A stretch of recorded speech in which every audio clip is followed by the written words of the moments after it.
دنیا کے 7 عجوبوں کو لوگ دیکھنے کے لیے طویل سفر کرتی ہے، تو یہ اس لیے ہے کہ تھوڑے مشکل کام ہیں، لیکن کوئی ناممکن چیز نہیں ہے۔ تم لمبی مسافتیں طے کر کے جاتے ہو، لیکن اللہ کہتا ہے گھر بیٹھے ذرا آسمان کو دیکھو۔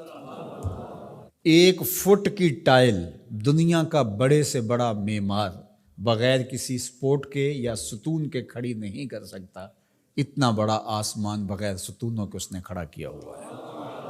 ذرا غور تو کرو، تدبر تو کرو، زمین کو دیکھو، زمین کیسے ہموار کر دی گئی۔ اللہ اکبر، دیکھنے کو تو مٹی ہے، لیکن اس مٹی کے اندر جب بیج ڈالتے ہیں تو مٹی کا رنگ کیسا ہے، اور جو بیج اگتا ہے وہ کونپل کا رنگ سبز ہوتا ہے، پھر اس کے اوپر شاخ اور شاخ کے ساتھ پتے، پھر پتوں کے ساتھ کلیاں اور کلیوں کے ساتھ پھر غنچے اور پھول اور پھر پھل، اور پھل میں بھرا ہوا رس، رس کے اندر مٹھاس، اور اس کے اندر طبی خواص اور توانائی۔ مٹیالی زمین سے اگنے والے پودے کے رنگ میں سرخیاں کہاں سے آ گئیں؟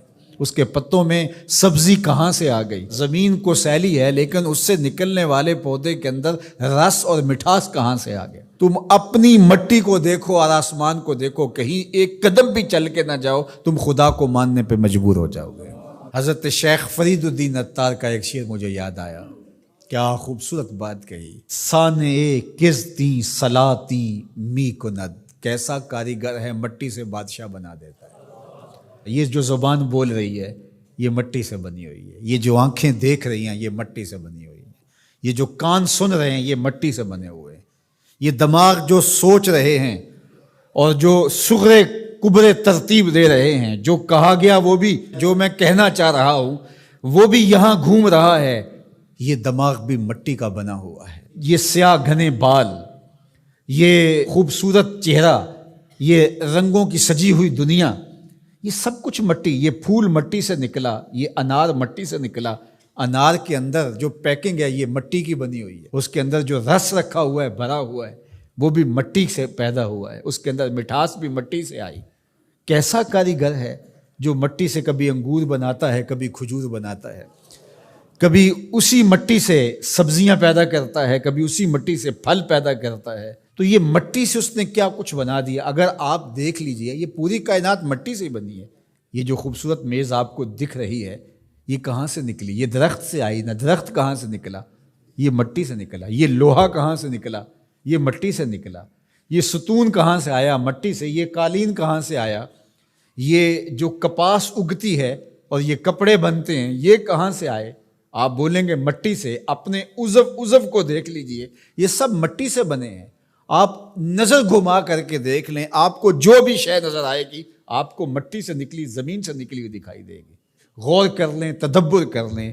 اللہ اکبر، یہ شہنشاہ، یہ کج کلا، یہ کاریگر، یہ شاعر، یہ ادیب، یہ فلسفی، یہ بال کی کھال ادھیڑنے والے، یہ باتوں میں حسن پیدا کرنے والے، یہ شعر و دنیا کے بڑے بڑے جادوگر، یہ کہاں سے نکلے؟ جواب آیا مٹی سے نکلے۔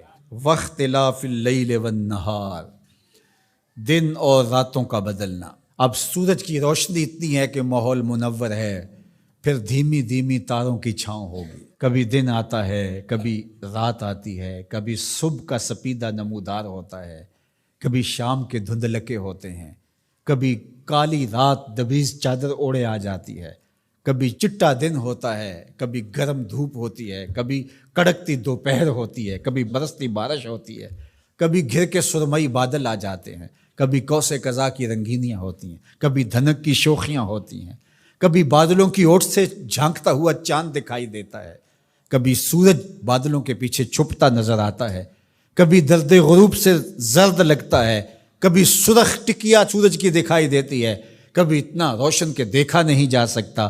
چاند کبھی جوان ہوتا ہے، کبھی بدر تمام ہوتا ہے، کبھی کھجور کی خشک ٹہنی کی طرح ہوتا ہے، کبھی اتنا باریک ہوتا ہے کہ لوگ دور سے دیکھ رہے ہوتے ہیں، دکھائی نہیں دیتا۔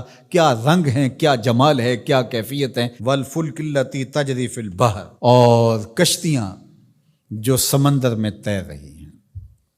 1 فٹ کا لوہا لے کر کے آپ پانی میں پھینکو، ڈوب جائے گا، لیکن ہزاروں ٹن وزن لیے ہوئے اس میں لوہا بھی ہے اور بھی چیزیں ہیں، ایک جہاز پانی میں تیرتا ہوا ایک ساحل سے دوسرے ساحل تک پہنچ جاتا ہے، ڈوبتا نہیں ہے۔ وما انزل اللہ من السماء من ماء، اور آسمان سے بارش برستی ہے، گھر کے بادل آتے ہیں، کبھی بوندا باندی ہوتی ہے، کبھی موسلادھار بارش ہوتی ہے، آسمان سے پانی اترتا ہے، کبھی برف کی شکل میں، کبھی شبنم کی صورت میں، کبھی بارش کی شکل میں، اور پھر کیا ہوتا ہے؟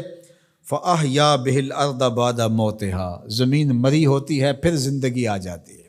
یہ جو فیوجی پہاڑ ہے جاپان کے اندر غالباً، یہ سال میں 4 رنگ بدلتا ہے۔ ایک وقت آتا ہے برف سے بالکل سفید ہو جاتا ہے، پھر وقت آتا ہے کہ برف اترتی ہے تو اس کی سیاہی، اس کا رنگ نکھر کے سامنے آتا ہے، پھر اس کے اوپر سبزہ اگتا ہے تو پورا سبز ہو جاتا ہے، اور اس کے اوپر اگنے والے سبز کے اوپر لگنے والے جو پھول ہیں وہ سرخ ہیں، پھر وہ بالکل سرخ ہو جاتا ہے۔ کبھی دیکھیں تو وہ آپ کو سفید چادر اوڑے کوئی لیٹا ہوا دکھائی دیتا ہے، اور کبھی وہ مہیب سیاہ رنگ کا پہاڑ دکھائی دیتا ہے، اور پھر وہ سبزے کی چادر اوڑھ کے ملنگ بن کے بیٹھ جاتا ہے، اور پھر وہ دلہن بن کے سرخ رنگ کا جوڑا پہن کے نیا نظارہ دے رہا ہوتا ہے۔ تو پہاڑ تو ایک ہی ہے لیکن رنگ اس کے کئی ہیں۔ لآیات لقوم یعقلون، اللہ فرماتا ہے یہ نشانیاں ہیں اہل عقل کے لیے، اگر وہ تدبر کریں، غور کریں، تفکر کریں۔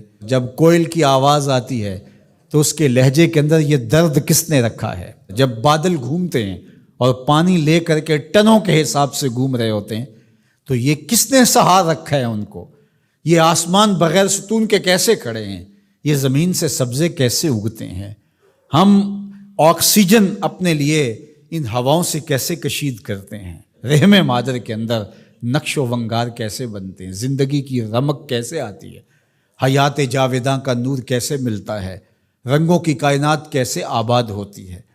بچپن سے لڑکپن، لڑکپن سے جوانی، جوانی سے بڑھاپا، اللہ اکبر، اسی کی شانیں ہیں۔ تو کہا اگر تم غور کرو، تدبر کرو تو تم اس کے وجود کا انکار نہیں کر سکتے، اور جس تمہارے ایک رب نے یہ سب کچھ پیدا کیا، تمہارا حق ہے کہ تم اسی کو معبود مانو۔ تمہاری پیشانی، تمہاری جبین نیاز کسی اور کے آگے نہیں جھکنی چاہیے، تمہارا سر جھکے تو مالک کی دہلیز کے اوپر۔